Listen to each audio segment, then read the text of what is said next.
pemirsa dimanapun Anda berada, diketahui bahwa hutan mangrove ini menyimpan stok karbon yang sangat tinggi di dalam tanah, sehingga kepadatan karbon di hutan mangrove 4 kali lebih dari hutan di dataran kering. Hal ini disebabkan oleh kemampuan akar mangrove untuk mengikat sedimen yang datang dari hulu maupun hilir, disertai dengan kondisi lingkungan tanah yang anaerobik sehingga mampu memperlambat proses penguraian materi organik menjadi karbon yang akan dilepas ke atmosfer. Nah, berbicara tentang mangrove, untuk kawasan konservasi mangrove di daerah istimewa Yogyakarta sendiri tersebar di pesisir pantai Kabupaten Kulon Progo dan juga di Kabupaten Bantul, dengan sebaran di pantai Pasir Medit, Desa Jangkaran, Kecamatan Temon, Kabupaten Kulon Progo, lalu di pantai Baros di Kalurahan Tirtohargo, Kapanewon Kretek, Kabupaten Bantul, dan di Pantai Samas, Kalurahan Sri Gading, Kapanewon Sanden, Kabupaten Bantul. Nah, hari ini kita akan membahas mengenai pengolahan mangrove di daerah istimewa Yogyakarta. Halo, saya Visinti Arina akan menemani pemirsa semua tentunya di Wana Suara hari ini bersama dengan 3 narasumber yang sudah hadir di kesempatan hari ini. Tentu saja saya akan perkenalkan, karena mungkin saya tidak menjadi perempuan di sini, tapi semuanya di sini perempuan. Kebetulan semuanya memakai baju putih gitu ya. Semuanya janjian dulu, sehati ya. Oke, yang pertama terlebih dahulu pemirsa, ada Ibu Ferry Maryulianti SP selaku Kepala Bidang RKAPH dari Dinas Lingkungan Hidup dan Kelautan dan Kehutanan Daerah Istimewa Yogyakarta. Ibu Ferry. Ya, selamat siang Mbak. Iya. Salam sejahtera. Salam sejahtera. Baik. Untuk selanjutnya ada Ibu Andriana Wulandari SE selaku Ketua Komisi B DPRD DIY. Selamat siang Ibu. Selamat siang Mbak Cynthia. Sehat selalu. Puji Tuhan, alhamdulillah sehat, tetap semangat pokoknya. Semangat ya hari ini ya. Dan tentunya untuk yang terakhir ada Ibu Profesor Erni Puji Rahayu selaku akademisi dari Fakultas Kehutanan Universitas Gadjah Mada Yogyakarta. Selamat siang. Selamat siang. Puji Tuhan, sehat semua. Sehat semua. Dan hari ini kita akan membahas mengenai pengelolaan hutan mangrove yang ada di daerah istimewa Yogyakarta. Tadi kan sudah dijelaskan bahwa hutan mangrove di daerah istimewa Yogyakarta itu tersebar di Kabupaten Kulon Progo dan juga Kabupaten Bantul ya Ibu ya. Baik, untuk yang pertama ini, kalau melihat kondisi ekosistem pengelolaan mangrove di daerah istimewa Yogyakarta ini sendiri seperti apa? Monggo Bu Ferry dulu. Matur nuwun Mbak Cynthia. Jadi kalau kondisi ekosistem mangrove yang ada di daerah Yogyakarta ini, sebenarnya mangrove di DIY ini termasuk ekosistem buatan ya. Jadi bukan benar-benar yang terjadi karena suksesi alami, meskipun ada beberapa pohon yang ternyata itu tumbuh jadi pionir ada di sana, ada jenis Soneraceae di sana. Tadi benar Mbak Cynthia sampaikan bahwa mangrove yang ada di daerah istimewa Yogyakarta ini kebetulan ada di Kabupaten Bantul dan juga ada di Kabupaten Kulon Progo.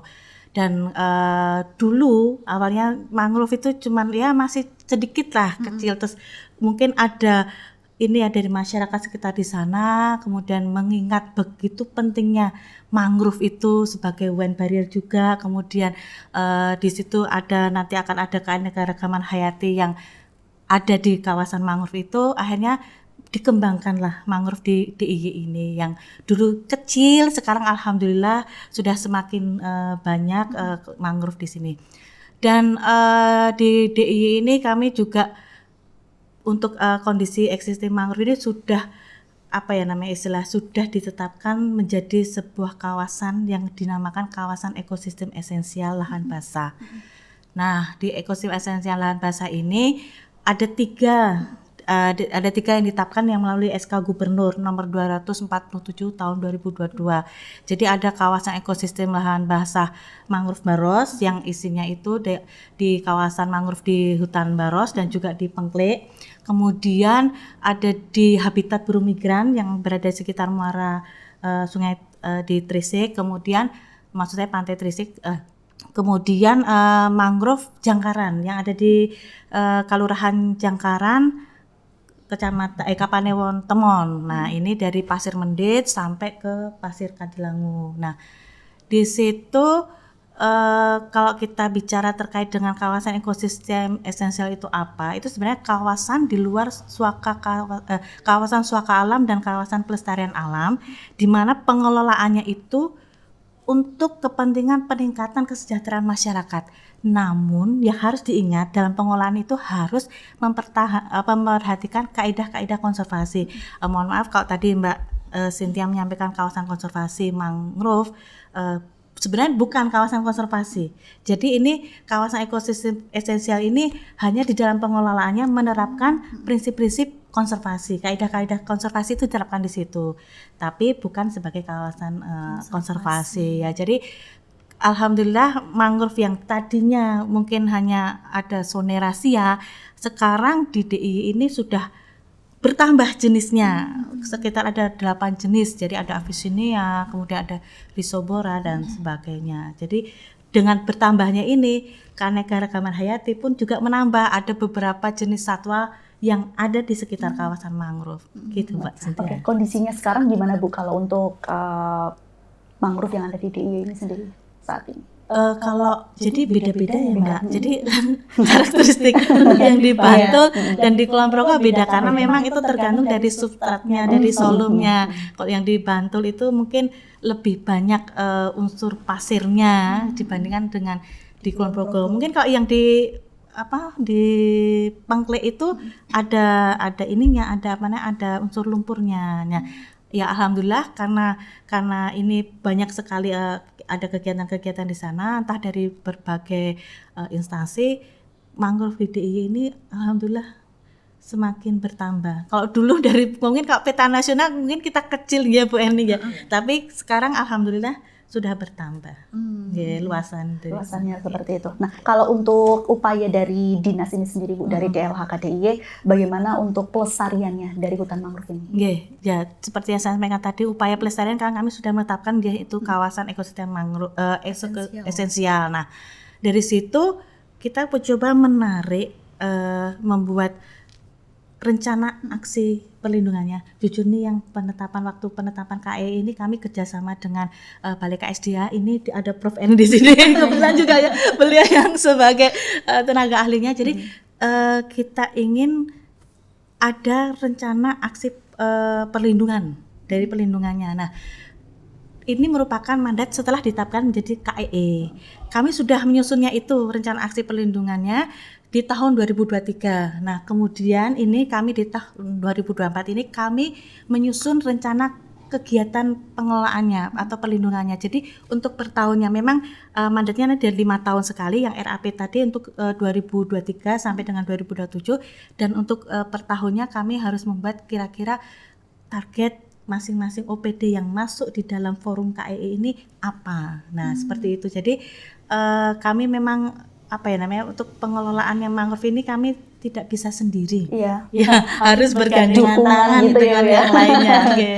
dengan stakeholder yang lain seperti Ya, itu ya. betul. Baik. Nah, sebelum ke Bundari, saya ke Bu Erni dulu gitu kan ya, tadi sudah dijelaskan sama Bu Ferry gitu terkait dengan kondisi saat ini hutan mangrove di DIY. Ternyata juga tidak hanya Bu untuk jenisnya tadi kan tadi bertambah gitu kan, yang sebelumnya Sonerasia dan sekarang bertambah menjadi 8 jenis segitu kan setelah dilakukan banyak perkembangan, pengelolaan dan lain-lain seperti itu.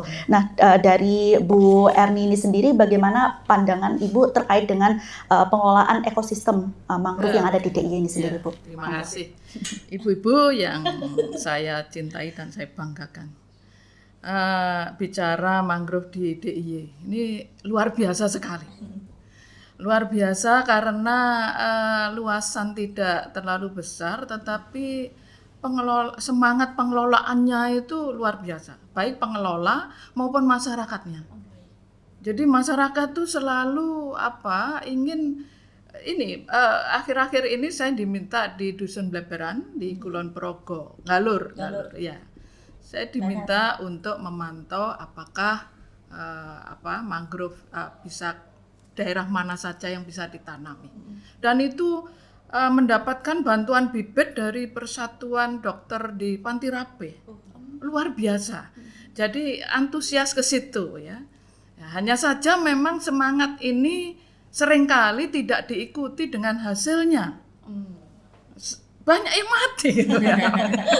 Banyak yang mati itu. Nah, ini ya, yang pertama adalah tentu kesesuaian tempat tumbuh. Tidak sesuai ya.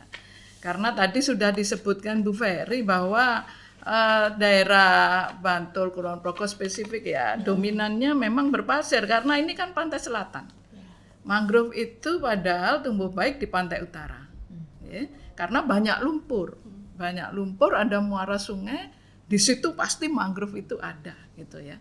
Tetapi mangrove Jogja ini, ya tadi yang dilihat, saya melihatnya mangrove Jogja ini spot-spot, ya, tidak berupa hamparan yang luas. Yang fungsinya adalah menahan abrasi, intrusi, gelombang tinggi begitu ya. Nah, kalau spot-spot seperti misalnya di Baros. Di Baros tuh mangrove riverine yang ditanam di sepanjang sungai. Ya, jadi menjorok ke dalam.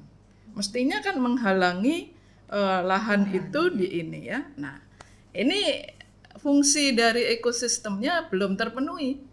Nah, tetapi karena tadi disebutkan bahwa konservasi menuju ke arah keanekaragaman hayati ya. Jadi baguslah ekosistem itu dipelihara yang sudah ada gitu.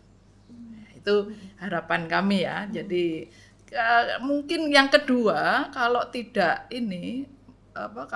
tumbuh bisa jadi pada saat membuat rencana pengelolaan ya, itu mungkin hambatan-hambatan kurang diakomodir. Jadi hambatannya kecocokannya apa begitu ya. Jadi diidentifikasi setiap komponen ekosistem itu apa gitu. Kadang-kadang orang mengajukan proyek penanaman itu ya hanya mengajukan saja luasnya segini gini, tetapi tidak ada catatan tentang habitatnya, tempat tumbuhnya. Apakah nanti sesuai apa enggak gitu. Jangan-jangan kalau dulu di wilayah selatan Jogja banyak pasirnya, ya hari ini ditanam, nanti malam sudah hilang. Nah, kalau orang lokal, iya Bu itu dimakan demit. Padahal itu dari pasang surut, habis gitu ya. Jadi ya saya enggak memang demitnya itu nakal-nakal. Gitu ya.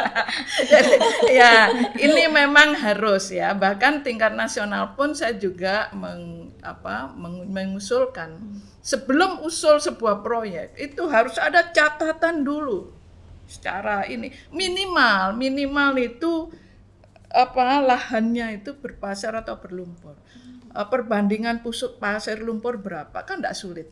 Lalu yang kedua salinitasnya berapa, pakai salinometer nggak sulit juga. Yang ketiga kecepatan gelombang ke arah darat ya itu juga tidak sulit, pakai current meter bisa. Nah, ketiga hal ini menjadi penentu sebenarnya mangrove itu tumbuh tidak di situ gitu. Jadi mestinya harus seleksinya ke situ, bukan seleksi yang di luar itu ya. Nah, ini nanti bisa mungkin Ibu menjelaskan. Nah, itu karena ya saya berharap karena di DIY ini sangat ya karena antusias masyarakat dan antusias pengelola tinggi. Apa salahnya kita carikan lahan-lahan yang sesuai, lalu kita usulkan pada Bu Ana. Nanti udah Bundari ya. Iya Bundari ya, saya usulkan pada Bundari gitu loh. Nah ini kan mungkin hutan mangrove di DIY ini seperti Jogja istimewa seperti itu ya, berbeda dengan tempat-tempat yang lain gitu Bu. Terkait dengan adanya hutan mangrove di DIY ini bagaimana terkait dengan perubahan iklimnya yang nanti berpengaruh dengan hutan mangrove di DIY sendiri Bu? Perubahan iklim ini begini Mbak Cynthia. Jadi kalau tadi bicara karbon ya, karbon itu memang mangrove luar biasa menyerapnya. Tetapi perhitungannya adalah tadi sudah disebutkan stok, ya stok itu yang ada dalam tanah. Kemudian mangrove itu juga menyerap karbon dari proses fotosintesis. Lalu di jumlah itu dikurangi emisi keluarnya dia, baru itu produksi karbon. Itu bisa diukur ya sekitar umur 10 sampai 15 tahun. Gitu ya. Nah, kalau saya melihat mangrove di DIY, nampaknya umurnya belum sampai segitu, gitu ya. Jadi sebenarnya belum begitu berpengaruh, ya, belum begitu berpengaruh pada perubahan iklim, ya. Tetapi ya itu tadi kita wajib memelihara keanekaragaman jenis, keanekaragaman hayati, yang itu merupakan jantungnya konservasi. Ya, ini mangrove sudah nambah, nah, berarti sudah bagus itu.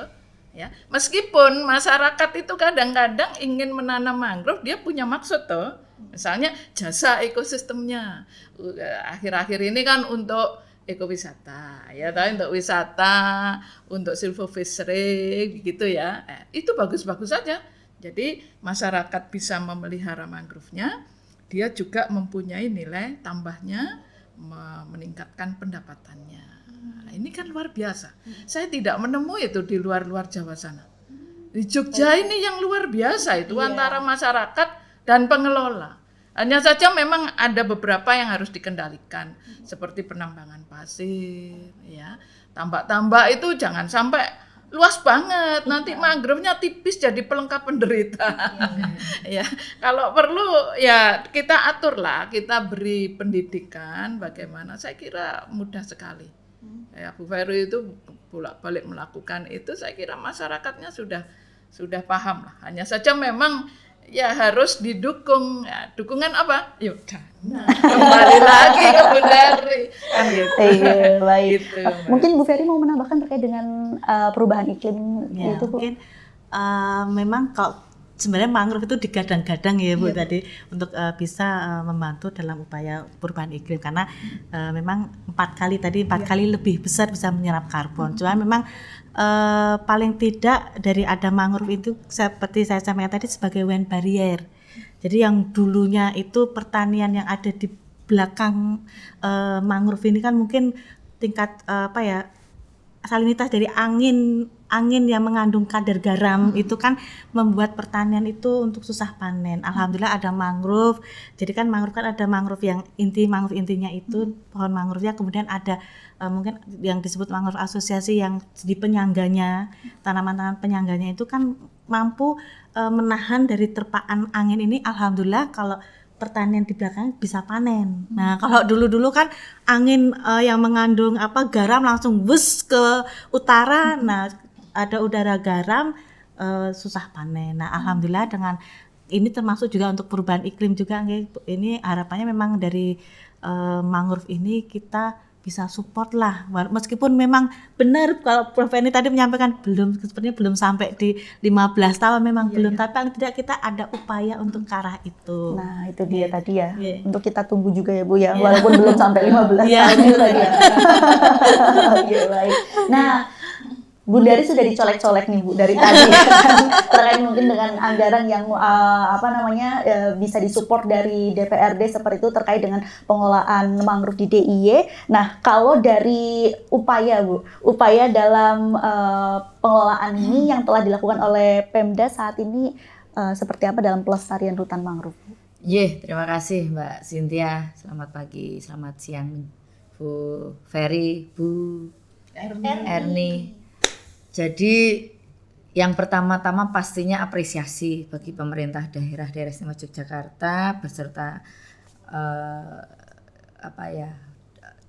lembaga-lembaga ataupun dari akademisi juga yang sudah mengembangkan yang namanya mangrove ini. Pastinya ini menjadi suatu PR, kalau menurut saya masih menjadi PR bagi pemerintah daerah Istimewa Yogyakarta seperti yang sudah dijelaskan oleh Bu Ferry dan Bu Erni tadi, bahwa secara kebutuhan ternyata masyarakat sangat tertarik, sangat ingin istilahnya di pesisir pantai selatan ini ketika mau mengembangkan terkait menanam hutan mangrove ini cukup luar biasa. Namun memang kalau menurut saya pendataan itu penting, pendataan ataupun kajian. Nah, ini harus bekerja sama dengan para akademisi dinas. Nah, ini harus kita dorong dan selalu berkolaborasi dalam rangka bagaimana kajian-kajian ataupun pendataan terkait lokasi yang bisa dan tidak bisa. Terus lokasi yang tadi yang disampaikan yang bisa berkembang dan tidak. Nah, kalau tidak harus apa yang harus ditanam? Kalau iya ya berarti sudah ada solusinya sudah ada. Tapi yang setengah-setengah yang bisa dan tidaknya itu harus disampaikan juga kepada masyarakat. Jangan sampai nantinya ketika itu disampaikan kepada kami selaku wakil mereka terkait karena fungsi kami adalah juga dalam hal penganggaran. Ketika Bu Erni ini menyampaikan Pak Dari untuk pengelolaan mangrove ini harus sekian M misalnya, harus untuk ini, tapi hanya sebatas sekian M. Tapi ketika kita tanya, lah di mana saja? Terus seperti apa? Lah ketika kita sudah dok ternyata tadi baru semalam hilang kan gitu dipangan demit. Nah, misalnya kayak gitu. Nah, ini kan harus menjadi sesuatu hal, jangan sampai hanya masalah pengajuan anggaran kita siapkan dana dan kita dok anggaran tapi kedepannya itu hanya sebatas formalitas untuk sesuatu event saja. Istilahnya masyarakat pengen sesuatu hal yang nanti dihadiri dinas itu kan senang masyarakat dihadiri dinas tuh penanaman seolah-olah secara publikasinya luar biasa. Tapi pasca penanaman, pasca ternyata ada sesuatu hal yang salah masalahnya dalam hal pendataan yang kurangnya data real terkait lahan-lahan yang ada di lokasi atau di wilayah yang akan dilaksanakan. Pastinya kita akan support. Pastinya DPRD akan support dalam rangka penganggaran, dalam rangka pengembangan dan perluasan hutan mangrove ini di daerah istimewa Yogyakarta, karena tadi yang disampaikan oleh Bu Erni dan juga Bu Ferry ini sungguh luar biasa manfaat yang memang efek dari penanaman hutan mangrove ini. Salah satunya adalah tadi dari segi pertanian, dari segi para pokdakan ini kan banyak sekali yang juga ingin mengakses dari semuanya itu. Pastinya kalau menurut saya kita akan support, kita akan dok anggaran ketika memang pastinya kita akan tahu datanya seperti apa dulu dan pengembangannya, gambarannya kemarin seperti apa. Ketika muaranya adalah untuk kesejahteraan masyarakat dan untuk memang dibutuhkan dan kalau saya itu intinya ketika suatu program kegiatan dan di lingkungan program kegiatan atau di sekitar wilayah lingkungan kegiatan itu yang dari pemerintah daerah istimewa Yogyakarta itu benar-benar dirasakan oleh warga masyarakat dalam terkait tidak hanya masalah seufosnya aja, tapi bagaimana kedepannya adalah dalam rangka peningkatan perekonomian ataupun tadi yang disampaikan Bu Erni ya bisa mendapatkan income ataupun mendapatkan manfaat dari pengelolaan hutan mangrove yang ada di daerah istimewa Yogyakarta. Kalau sejauh ini bagaimana untuk kolaborasinya tadi dari mungkin dewan, dari dinas, dari akademisi ataupun LSM lainnya untuk pengelolaan mangrove ini sendiri, Bu? Pasti tadi yang disampaikan oleh Bu Ferry bahwa semuanya harus ada sinergi, kolaborasi, tidak mungkin hanya dinas sendiri untuk melaksanakan itu. Nah, pastinya ini cukup baik lah. Cukup baik kolaborasi antara beberapa pihak ini. Salah satunya tadi pastinya kita sudah dok anggaran walaupun belum maksimal. Kalau dalam segi payung hukum kita belum. Payung hukum untuk bagaimana pengelolaan pengembangan mangrove ini karena apa? Terlalu kecil dan belum kalau itu menyeluruh semuanya bisa merasakan mungkin kita akan berpikir untuk membuat payung hukum ataupun perda. Tapi hari ini cukup peraturan gubernur ataupun SK gubernur cukup karena lahannya tidak begitu luas dan memang belum dibutuhkan menurut saya. Tapi kalau memang sekiranya nantinya perlukan sebuah payung hukum yang cukup luar biasa, pastinya kami akan support sekali anggaran ketika ada payung hukumnya. Dan kolaborasi yang luar biasa ini harus memang tetap dimaksimalkan karena memang selama ini kalau menurut saya belum maksimal. Iya ada, tapi belum maksimal. Karena saya ketika suatu saat saya ada sosialisasi di Maros ya. Itu saya melihat hutan mangrove memang kalau menurut saya pengelolaannya belum maksimal. Masyarakat walaupun tadi disampaikan bahwa niatan masyarakat untuk mengelola ataupun niatan untuk mengelola itu luar biasa, tapi ternyata hanya sebatas gelem-gelem ora-ora karena tadi mungkin karena segi anggarannya rano nggak ada. Kan inilah menjadi pemikiran kita. Mari Bu Ferry ini juga menyampaikan tadi berkomunikasi dengan LSM, dengan para akademisi, dinas harus selalu seperti ini akan ditemukan sebuah rencana anggaran biaya untuk pengelolaan itu seperti apa. Nah, pastinya ketika ada dasarnya, ada datanya, ada sesuatu hal yang memang membuktikan bahwa ini benar-benar anggaran ini ketika dikucurkan dan didok di kami untuk kita sampaikan kepada kolaborasi ini pun, kolaborasi dari berbagai lembaga, berbagai LSM dan segala macam itu pastinya kita akan katakan support. Pastinya itu. Kalau selama ini menurut saya sudah cukup baik, tapi harus memang tetap dimaksimalkan dengan tadi harus mulai diawali lagi, bukan diawali ya, mulai digerakkan, diniatkan untuk pendataan tadi. Menurut saya data wilayah yang di sekitar pantai selatan dan tidak hanya di Bantul dan Kulon Progo, tapi mungkin juga bisa dilakukan di Gunung Kidul, di Hamparan dan segala macam seperti apa. Dan itu tadi kalau disampaikan juga itu buatan, ya mari kita walaupun itu hutan buatan tapi ya harus benar-benar ada kajiannya, cetol. Nah, kalau ada kajiannya cetol lah. Kita merem ngasih anggaran itu buat tidak hanya sebatas omong doang. Oh, kita mau nanam hutan mangrove di lahan A misalnya di pantai selatan. Tapi ternyata ya itu tadi tidak ada data, akhirnya hanya mati dan hilang. Tidak, akhirnya petani lah kok mati lah. Bagaimana peningkatan perekonomian di sekitar wilayah itu ketika akhirnya hanya sebatas upas bahwa Pemda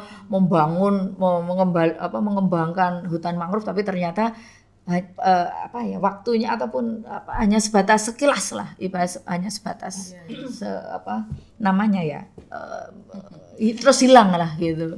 Nah, ini yang harus jadi ketika memang ini benar-benar kolaborasi ini harus disampaikan, Bu Ferry juga sampaikan kepada kami ketika memang ini menjadi mitra kami di Komisi B, bahwa ketika ada rapat kerja pun bisa disampaikan dengan data yang cetok, yang jelas, pastinya kita akan kawal anggaran untuk pengembangan hutan mangrove ini. Ya, yang penting adalah kajian terlebih dahulu untuk pendataan, dan juga data pendataan juga, ya. Dan lalu terkait lokasi wilayah tadi alat-alat seperti apa tadi saya nggak tahu, nggak paham ya. Yang paham adalah Bu Eni tadi, hanya mudah ternyata bisa untuk pendeteksi. Alat pendeteksi kalau ada memang di kampus-kampus ada di terkait kita banyak sekali, apalagi UGM ini kan luar biasa di fakultas kehutanan yang cukup luar biasa dan bisa menjadi rekan ataupun menjadi mitra dalam rangka bagaimana pengembangan hutan mangrove ini. Nah, itu dia tadi, dan perlunya juga edukasi juga ya Bu terkait dengan pengelolaan hutan mangrove ini sendiri. Nah, kalau dari dinas nanti mungkin bisa ditambahkan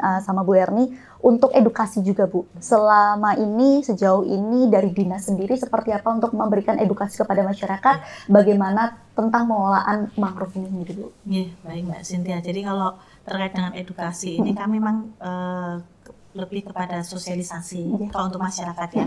Jadi kami ada kegiatan sosialisasi ataupun kami pendampingan ataupun pembinaan dengan kelompok tani atau pengelola dari mangrove itu sendiri. Jadi memang yang namanya edukasi, informasi itu sepertinya perlu terus selalu digaungkan, perlu selalu disampaikan kepada pengelola. Mungkin ada hal-hal yang baru atau bagaimana itu perlu disampaikan. Nah, dari harapan kami memang nanti pengelola ini nanti saat ada kunjungan, jadi kan ada beberapa kelompok yang memang tadi Prof. ini menyampaikan ada yang jasa lingkungan. Nah, kebetulan kalau yang di Baros itu kan modelnya edu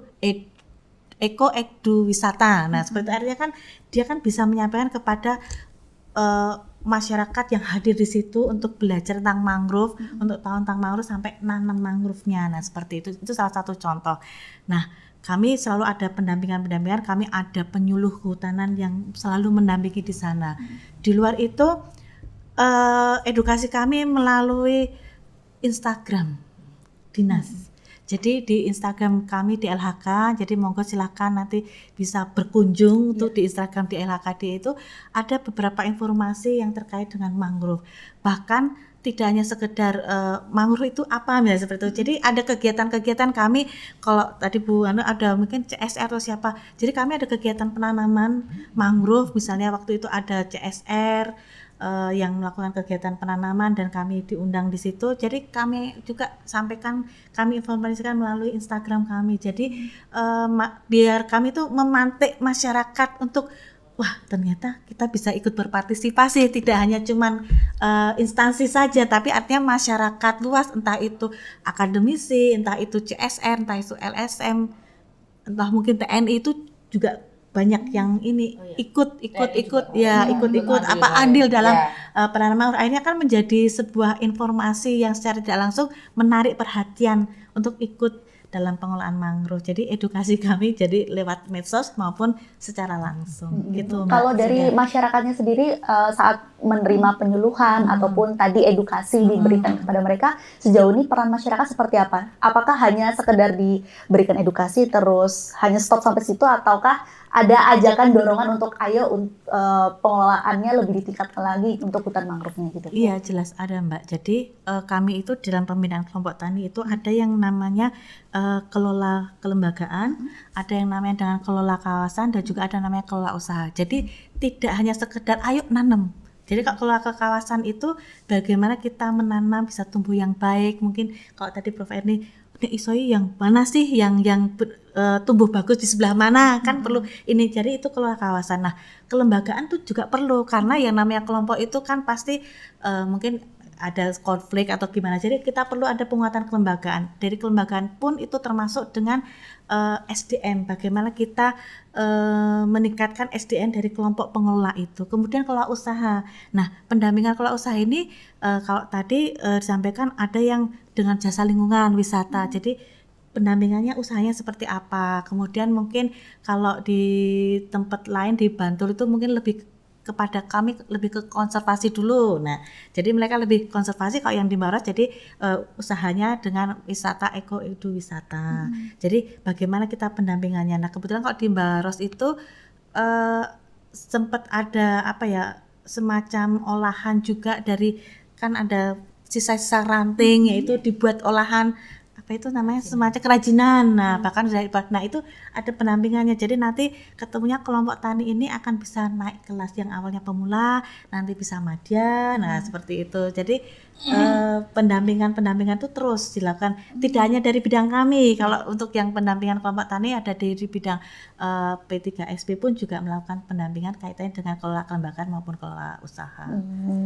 Berarti sudah banyak ya, sudah banyak langkah-langkah yang dilakukan oleh dinas DLHK ini sendiri untuk bagaimana pendampingan kepada masyarakat, lalu ajakannya untuk masyarakat agar ayo kita ketahui nih hutan mangrove kita seperti ini keadaannya, bagaimana kita juga ikut mengelola bahkan melestarikan seperti itu ya Bu ya. Betul. Tambahan mungkin dari Bu Eni, kan juga banyak terjun gitu kan ke masyarakat di hutan mangrove itu sendiri Bu. Sudah diuraikan banyak oleh Bu Ferry. Kalau saya nambahi, pertama adalah yang sebenarnya penting itu masyarakat harus tahu pemeliharaannya.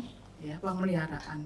Jadi pemeliharaan ini sangat penting karena jangan hanya cuman awalnya saja ada dana besar dari Bundari lalu semua yang tidak tahu mangrove pun juga ikut. Yang penting ada dana. Itu bukan seperti itu ya. Terus jadi kalau misalnya sudah ada dana, yang pertama yang sudah ada dipelihara. Bagaimana cara meliharanya? Ya. Kemudian yang kedua, ini perlu juga tadi juga Bu Ferry menyebutkan kita kolaborasi dengan perguruan tinggi karena harus ada inovasi. Ya, misalnya begini, ini nggak bisa ditanami karena arusnya tinggi berpasir.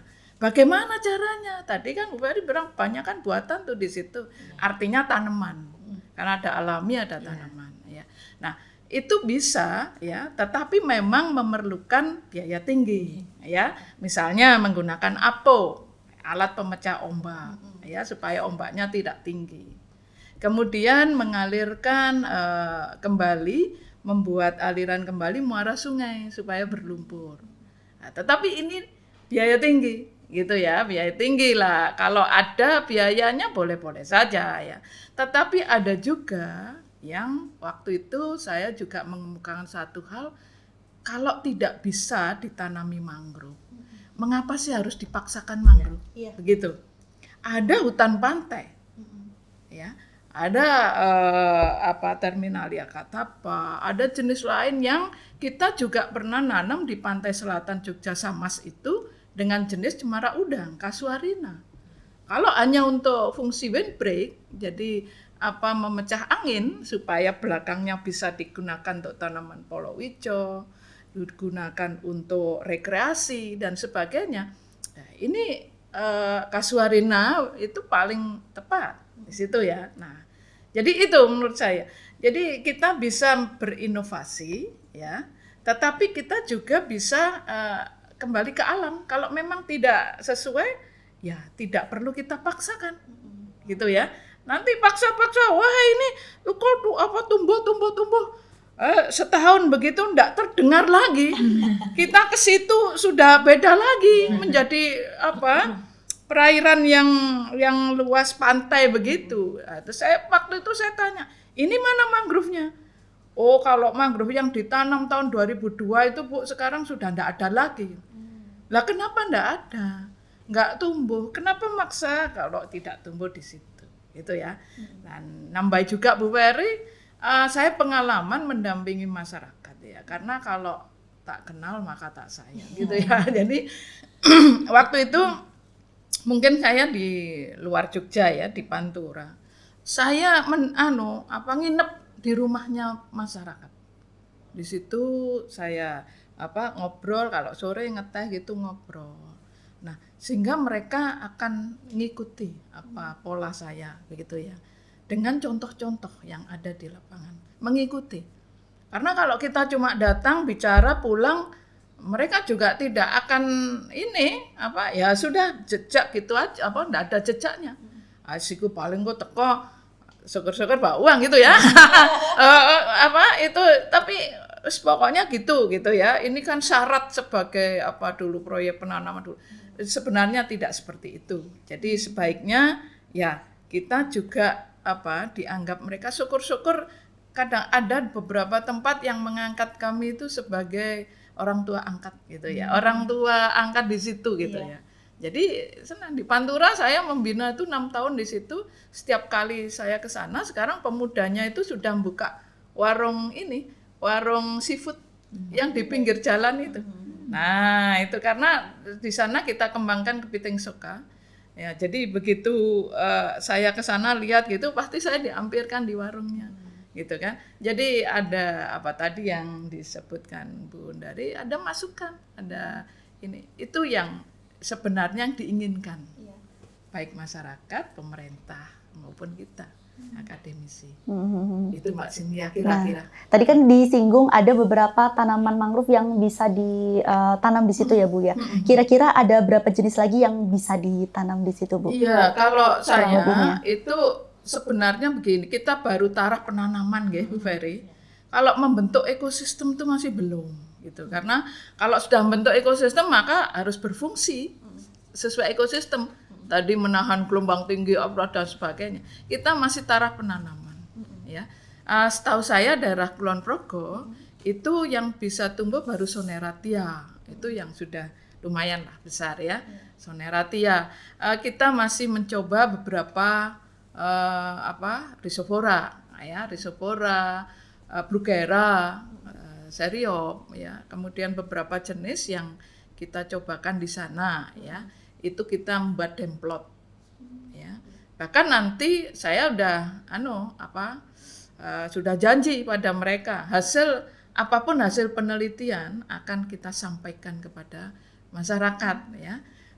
Suka nggak suka, seneng nggak seneng gitu ya, ada kabar senengnya, ada kabar nggak senengnya, itu biasa ya. Nanti kita yang berikan solusi. Jangan sampai masyarakat kemudian tidak ada harapan gitu.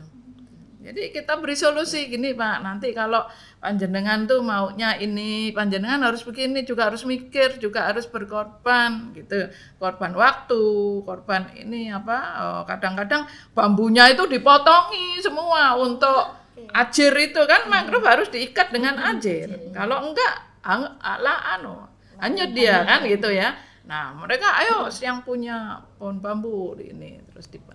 Itu. Jadi saya masih optimis sih kalau di sini.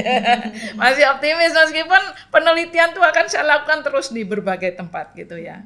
Itu Mbak Cynthia. Berarti itu salah satu tantangan besarnya ya Bu ya? Betul. Tantangan ya. Jadi semuanya sudah guyup ya, masyarakatnya guyup, pemerintahnya guyup, DPRD-nya guyup ya. Tetapi lahannya yang masih belum bersahabat, ya akan kita buat. Misalnya seperti ini, kalau toh pun tidak mangrove, yang penting misalnya kita inovasi ya. Misalnya jenis-jenis kepiting bakau itu bisa besar di situ. Kalau misalnya di Baros ya, itu bisa besar di situ. Bayangkan kalau kepiting biasa aja, kalau waktu saya itu sifatnya pembesaran ya, itu 1 kilo isinya 12. Itu harganya murah sekali.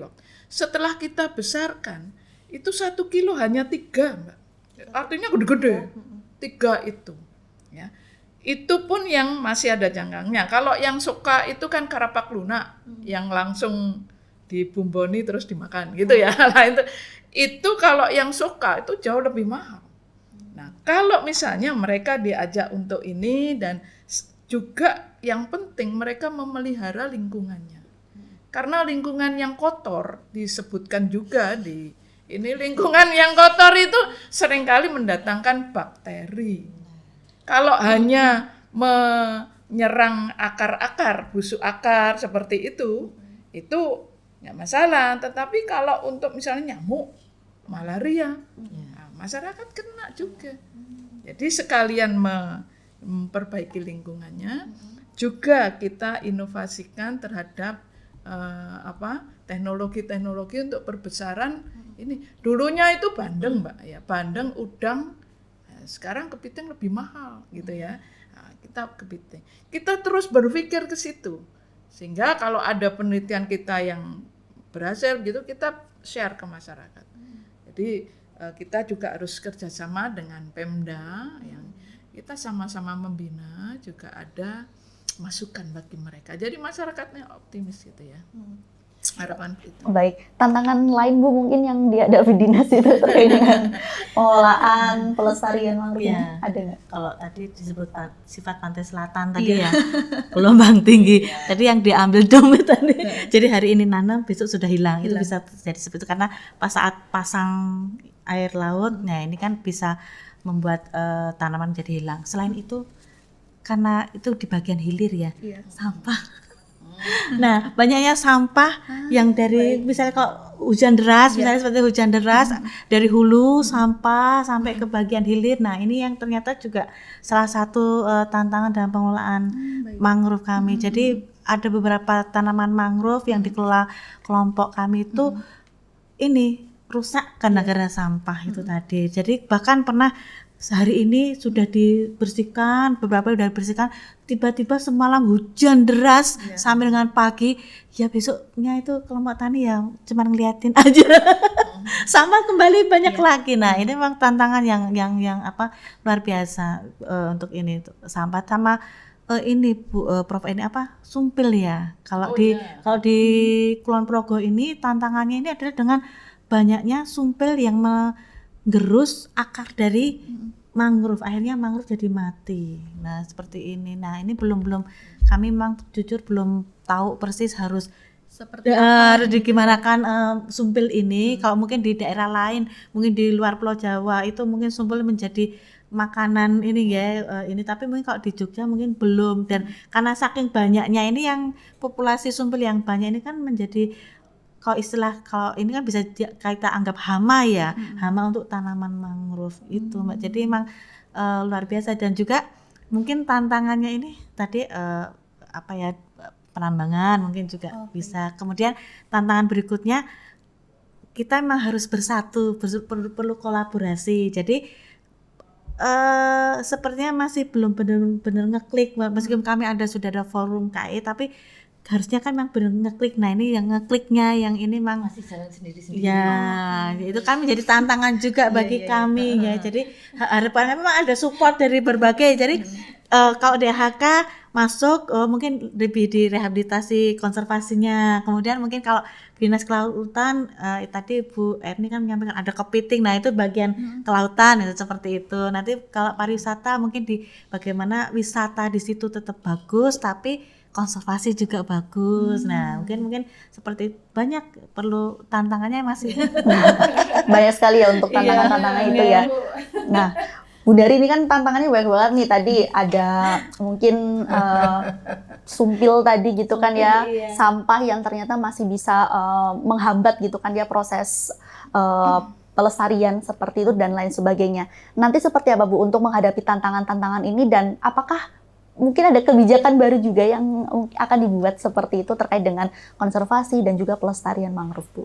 Ya, sepakat ketika bicara masalah kolaborasi yang belum maksimal. Saya tadi di awal bilang bahwa semua ini tidak mungkin dilaksanakan oleh dinas kelautan sendiri, dinas kehutanan sendiri, bahwa yang namanya pengelolaan, pengembangan dan mengurusi hutan mangrove ini tidak bisa hanya dilakukan oleh dinas kehutanan walaupun disupport oleh akademisi. Pastinya ketika pelaksanaan di wilayah, di lokasi, pastinya itu kolaborasinya tidak hanya sendiri dengan akademisi itu ataupun dengan LSM. Tadi kan Janban bilang, pastinya di situ harus ada pembicaraan, harus ada komunikasi dengan dinas pariwisata, dinas kelautan, bahkan dinas UMKM dan koperasi, bahkan dengan dinas tenaga kerja, banyak sekali. Nah ini harus disatukan. Nah, tapi semuanya pasti awalnya adalah bagaimana sebenarnya grand design-nya itu sebenarnya kan harus lihat grand design apalagi visi misi gubernur ke depan adalah penataan kawasan selatan. Salah satunya adalah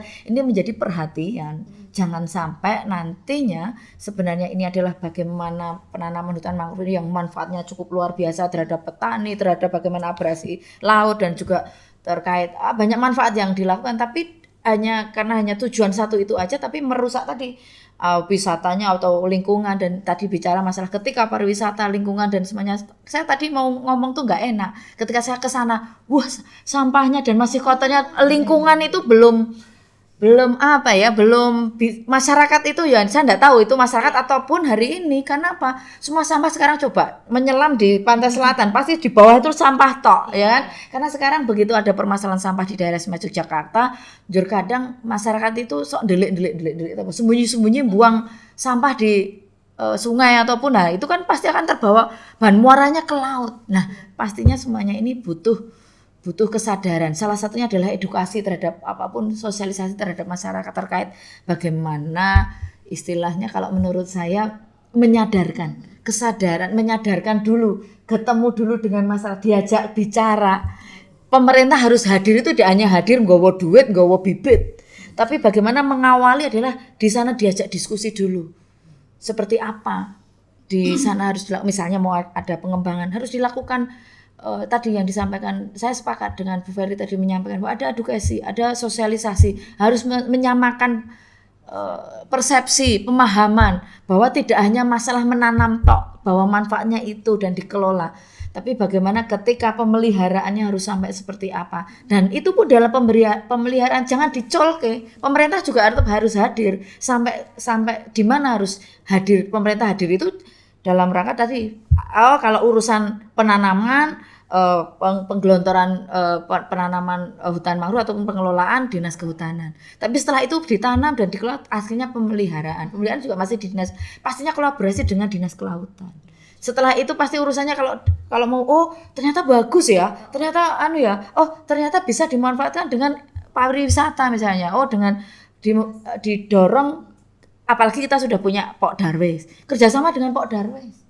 Kenapa tidak ketika urusannya dengan pariwisata? Tidak hanya dinas pariwisata, tapi bagaimana urusannya, karena Pok Darwis ini sebuah lembaga juga, penguatan lembaga, untuk salah satunya juga untuk pemanfaatan kelembagaan Pok Darwis, untuk bagaimana ikut menjaga. Salah satunya ketika itu ada hutan mangrove dan di situ dikelola juga salah satu kerjasama dengan Pok Darwis. Pastinya ketika urusannya dengan pariwisata, urusannya dengan kebersihan sampah itu pasti akan juga terlibat, tercover di situ. Pastinya ini harus ada sebuah tidak hanya sebatas tadi sekali menanam, ya manfaatnya, tapi dalam hal pemeliharaan dan pengembangannya tidak didampingi. Pemerintah harus hadir sampai gimana nantinya ke depannya betul-betul iso dicolke, bisa mandiri, bisa dilepas.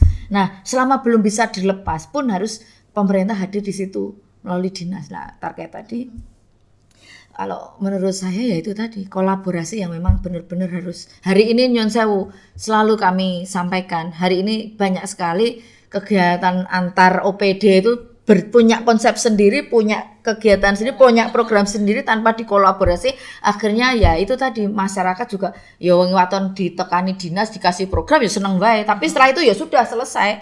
Tapi tidak, ketika ada kolaborasi, oh ya saya di dinas kelautan dulu, setelah itu nanti nyun tolong ya untuk mau dibantu ya untuk pemeliharaan dinas kelautan dan Pak Dari dilibatkan untuk bicara untuk bagaimana pengembangannya. Oh dilepaskan, nah ini semakin lama kan ada kolaborasi yang cukup luar biasa dan pastinya nanti dalam rangka, kalau saya selalu bicara hari ini ketika dimanapun saya hari ini jangan sampai masyarakat, dan saya selalu mendorong dinas dan juga masyarakat ketika bertemu dengan masyarakat, jangan sampai masyarakat hanya gigit jari, hanya melihat nantinya ketika penataan kawasan selatan dilakukan betul dengan visi misi gubernur hari ini dan nanti juga anggaran kita gelontorkan untuk penataan kawasan selatan, pastinya ini menjadi sebuah kolaborasi dan harus betul-betul komunikasi yang harus benar-benar by data.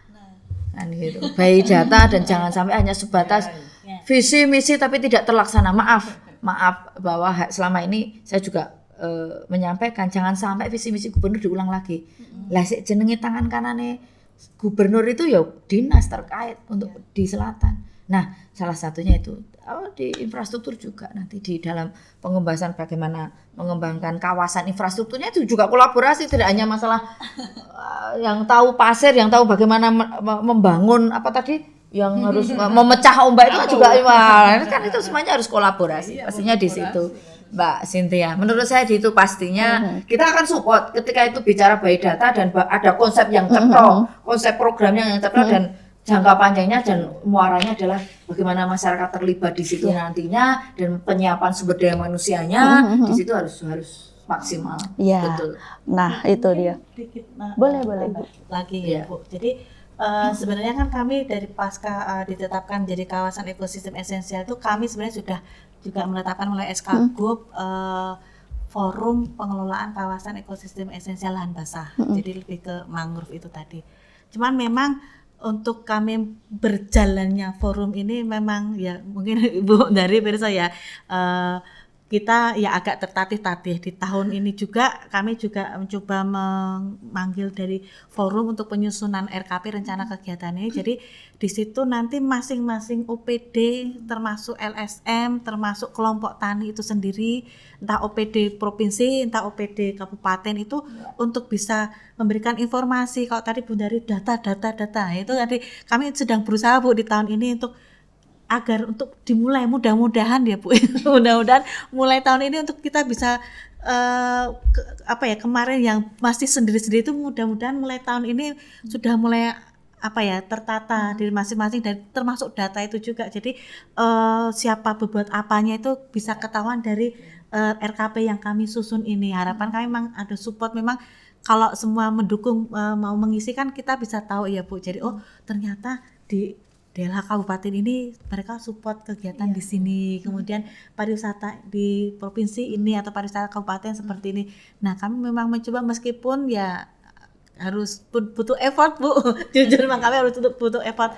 Kalau forum itu sedikit nambahin Mbak. Iya saya ingat waktu forum kalau dipancing itu integrated coastal management. Jadi pengelolaan pantai, wilayah pantai secara terpadu. Ini sudah kami lakukan di wilayah Batam. Jadi bagaimana memadukan yang bagaimana mengelola pantai ini bisa terpadu antar instansi. Ya, seperti ada tim ad hoc begitu. Jadi misalnya dari Dinas Kehutanan ada wakilnya, dari Perikanan yang terkait dengan kawasan pantai sampai mungkin kepariwisataan juga. Ini mungkin bisa diketuai atau leadernya itu seorang gubernur gitu ya yang membawai semua. Nah, ini nanti akan mengajukan masing-masing punya program. Nah, program itu kita bahas mana yang diutamakan dari instansi itu, mana yang tidak gitu ya. Jadi instansi itu harus rela kalau programnya ada yang dicoret, begitu kan? Nah, ini nanti akan membentuk satu tim yang tugasnya itu memang benar-benar memadukan semua yang ada instansi situ, masyarakatnya juga diikutkan di situ. Jadi saya kira memang ini keterpaduan ini ya kolaborasi lah ya. Keterpaduan ini sangat mendesak kalau di DIY. menurut saya. Cuman masalahnya cuman masalahnya kita harus sering ketemu Bu Ferry.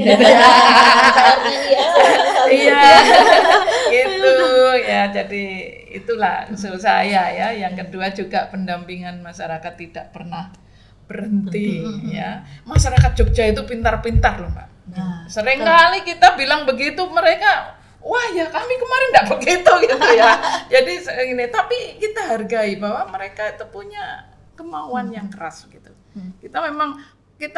Masyarakat tidak hanya belajar pada kita, tapi kita juga belajar pada masyarakat ini. Banyak sekali yang saya ambil dari masyarakat. Oh, mereka cara gotong royongnya seperti apa. Semangatnya. Semangat.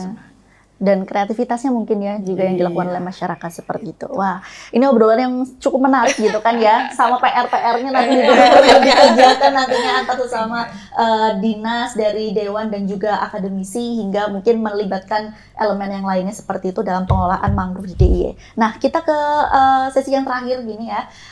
Harapannya nanti seperti apa terkait dengan kolaborasi, dan apakah nantinya akan ada strategi jangka panjangnya dalam menjaga keberlanjutan dari mangrove ini sendiri? Mungkin dari Bu Ferry dulu.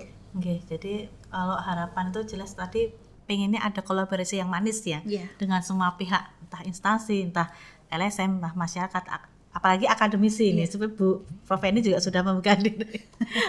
Ini kemudian kalau untuk strategi yang jangka panjang ke depan, mungkin saat ini kami masih memakai strategi yang tadi kami melalui dengan forum itu dulu. Jadi memaniskan forum itu dulu agar dari nanti kita bisa meramu dari apa yang kita RKP ini. Kami kan baru mau mulai pertama kali ini menyusun RKP, dari sini kita bisa kira-kira meramu, ke depan ini pengelolaan mangrove untuk pengembangan mangrove DIY itu seperti apa. Nah, meskipun sudah kita buat rencana aksi per 5 tahun ya, tapi kan saya memang ada, pasti di berjalannya waktu pasti akan ada perubahan dan ada perkembangan. Kalau tadi Prof ini inovasi, harapan nanti perlu memang butuh inovasi dan kreativitas. Mungkin dari kami bahkan untuk kreativitas bagi pengelolanya itu sendiri. Nah, biar nanti pengelolaan mangrove di DIY itu bagus. Nah, meskipun kecil untuk di DIY, tapi paling tidak kalau ke depan setelah 15 tahun itu bisa ikut menyumbang di Indonesia dalam upaya untuk mitigasi adaptasi perubahan iklim. Nah, itu dia tadi. Baik, Bu Nari, seperti apa nantinya harapan dan jangka panjangnya strategi? Ya, pastinya kita tetap optimis ya Bu Prof Erni dan juga Bu Ferry, bahwa harus tetap semangat dalam rangka bagaimana membangun, memelihara, mengembangkan hutan mangrove ini di wilayah daerah istimewa Yogyakarta. Pastinya ini nanti tergantung dari dinas terkait dan kolaborasi berbagai dinas. Pastinya kami dari 3 fungsi kami, pastinya ketika memang dibutuhkan payung hukum, mari kita bicara membuat sebuah payung hukum, perda atau apapun. Yang kedua, ketika memang butuh tadi untuk mengembangkan, untuk pemeliharaan, untuk dalam rangka bagaimana menyiapkan data, dan tadi dari berbagai sektor, berbagai OPD yang harus bekerja sama dalam rangka bagaimana pengembangan hutan mangrove ini, dan juga harus kolaborasi dengan akademisi. Pastinya ketika memang urusannya adalah dengan penganggaran, usulkan kepada kami, dan ketika kami lihat dan seperti memang benar-benar ini nanti bermanfaat bagi masyarakat di wilayah tersebut, di wilayah hutan, dan juga secara keseluruhan, tidak hanya nelayan ataupun masyarakat itu, tapi juga petani-petani di utara pantai yang juga menikmati hasilnya, pastinya kami akan support anggaran tersebut. Dan yang selanjutnya pastinya dalam rangka ketika memang sudah, pastinya apa yang sudah dilakukan Bu Ferry ini, pastinya fungsi kami yang ketiga adalah pengawasan. Seperti apa sih? Pasti ada evaluasi, ada monitoring seperti apa. Ketika kita kemarin sudah menggelontorkan anggaran walaupun sedikit belum maksimal, tapi seperti apa sih hasilnya? Oh, ternyata masih kurang. Lah pastinya ini bentuk dari pengawasan, monitoring, evaluasi yang dilakukan bersama, pastinya akan, oh ya sudah, kita tambahkan anggaran untuk bagaimana mengembangkan pemeliharaan. Pastinya semuanya kita butuh kerjasama, dan DPRD, pastinya saya mewakili DPRD dan juga masyarakat di wilayah pastinya akan optimis, dan bahkan akan mensupport semuanya dari masyarakat, dari segi kebijakan anggaran, payung hukum, dan juga dalam bagaimana ikut andil meningkatkan sumber daya manusia ataupun memberikan juga, kita hadirkan, kita pasti akan dihadirkan kalau saya di Bantul karena saya dapilnya Bantul pastinya, karena saya sering juga ke pantai selatan di wilayah hutan mangrove di Baros juga salah satunya. Ini juga kita akan kemarin sedikit ini kenapa tidak dikembangkan menjadi ternyata apa masalah publikasi juga mungkin karena belum siap dan segala macam. Itu kan sesuatu hal yang memang butuh effort, butuh support yang cukup luar biasa, dan pasti semuanya akan menjadi titik temu ketika effort dan support itu menyatu. Nah, itu dia. Baik, untuk Wian sendiri? Iya, kalau harapan saya semua stakeholder yang terkait itu harus satu visi dan satu pemahaman tentang ekosistem mangrove dan ekosistem pantai. Kalau kita satu pemahaman, ya saling mendukung. Ya, kita di akademisi yang bergerak dalam inovasi, ya ini perlu didukung juga. Ya, saya dari Pemda, dari DPR, itu DPR. Takut nanti Kalau istilahnya begini ya, kalau kita ada penelitian ya mestinya semua pihak welcome lah. Karena penelitian kita pasti mendukung masyarakat, dan kalau tadi disinggung masalah jurnal dan sebagainya, kita selalu memproduksi itu ya. Cuman kan memang kolaborasinya kurang ya, sehingga kita harus akui itu. Tapi jadi itu satu visi, satu sepemahaman terhadap ekosistem mangrove dan pantai di Yogyakarta. Itu saja. Baik, itu dia tadi memang satu-satunya cara adalah kolaborasinya semuanya ini harus tetap terjaga dan lebih ditingkatkan lagi agar nantinya dalam pengelolaan mangrove ini juga bisa tercapai sesuai dengan visi misi dari gubernur ya. Bu Dari, benar seperti itu. Dan terima kasih banyak untuk kesempatan hari ini pengelolaan mangrove di DIY, semoga saja bisa tercapai sesuai dengan apa yang diharapkan dari pemerintah daerah Istimewa Yogyakarta, agar nantinya mangrove ini juga tentunya membantu dalam kesejahteraan masyarakat. Seperti itu. Amin ya. Terima kasih sekali Ibu Ferry dari DLHK DIY, Ibu dari DPR DIY, dan juga Profesor Ibu Erni dari Akademisi Universitas Gadjah Mada Yogyakarta. Kita ketemu lagi di lain kesempatan ya ibu-ibu semuanya, mumpung hari ini perempuan-perempuan gitu kan ya. Terima kasih juga pemirsa Wana Suara yang sudah menyaksikan podcast ini, semoga juga bermanfaat bagi Anda semua. Terima kasih, saya Bu Cynthia Rina, sampai jumpa.